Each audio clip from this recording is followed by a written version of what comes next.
so glad you're here. Tonight, we are going to travel to a small, quiet island where the air smells like apple blossoms and the roads are made of red dust. I've chosen a story about a girl who sees the world with so much wonder. Maybe it will help us find some wonder too. Get settled, pull the covers up, and let's begin.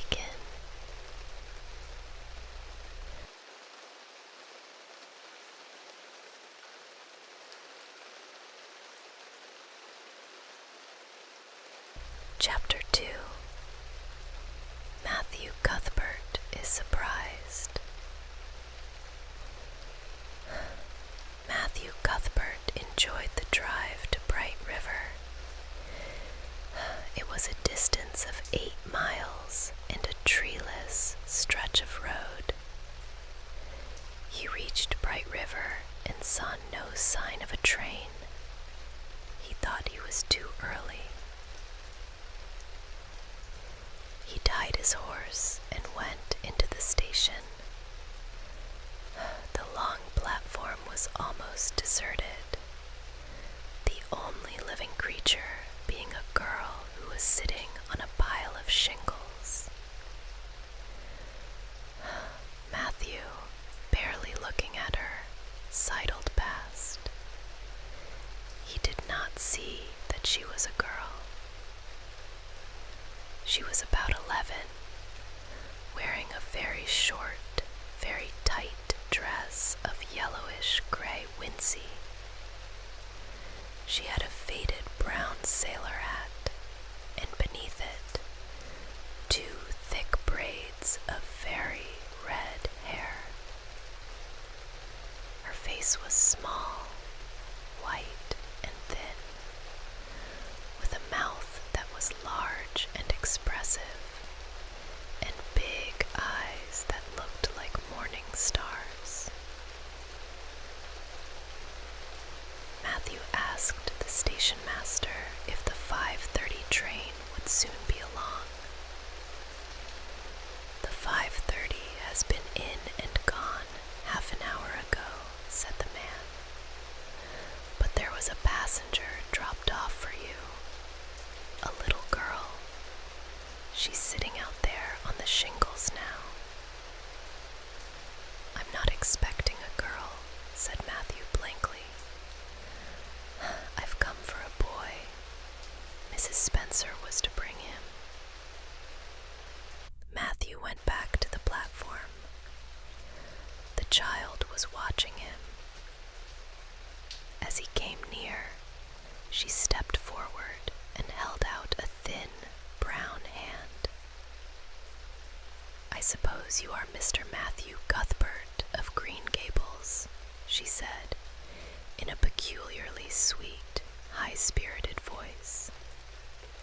"I was beginning to be afraid you weren't coming for me, and I was imagining all the things that might have happened." Matthew took the slender hand in his. He decided there and then what to do. He could not tell this child with the glowing eyes that there had been a mistake.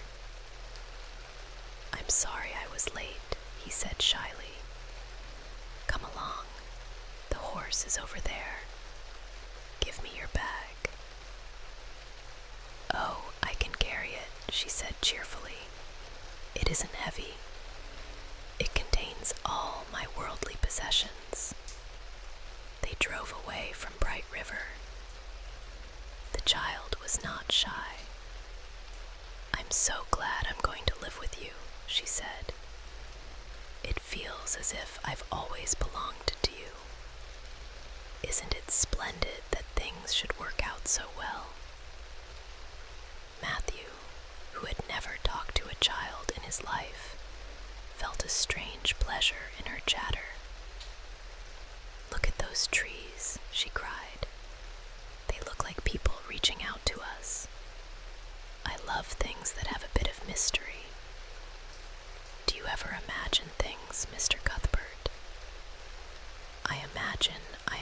princess in a tower or a bird in the wild wood. Matthew nodded. He found himself liking her imagination. They had driven over the crest of a hill, and there stretched a long piece of road, arched over with huge apple trees. Overhead was one long canopy of snowy fragrance, a world of white, shimmering blossoms. Below the boughs, the air was full of a purple twilight. "The white way of delight," she whispered, her face uplifted to the splendor. They passed the pond. "That," said Matthew, "is Barry's pond." "Oh, I don't like that name," she said. "I shall call it the Lake of Shining Waters. Doesn't that sound much more like a dream?" Matthew agreed. He had never seen a child so full of names for things. The sun was setting now. The long red road wound ahead of them. "Is that Green Gables?" she asked, pointing to a house in the distance. "Yes," said Matthew. The child fell silent. Her eyes were fixed on the house, and she shivered a little.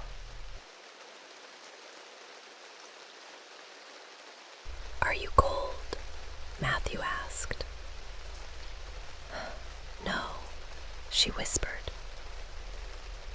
"I'm just happy. But I'm afraid.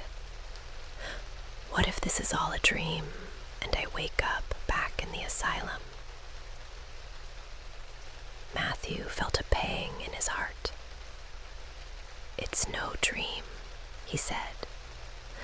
"We're almost there." They turned into the lane. The wild rose bushes were in bloom.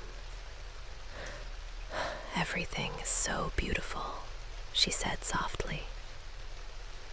They reached the yard. Matthew's heart beat fast. How was he going to tell Marilla? Matthew opened the door. Marilla was there, waiting.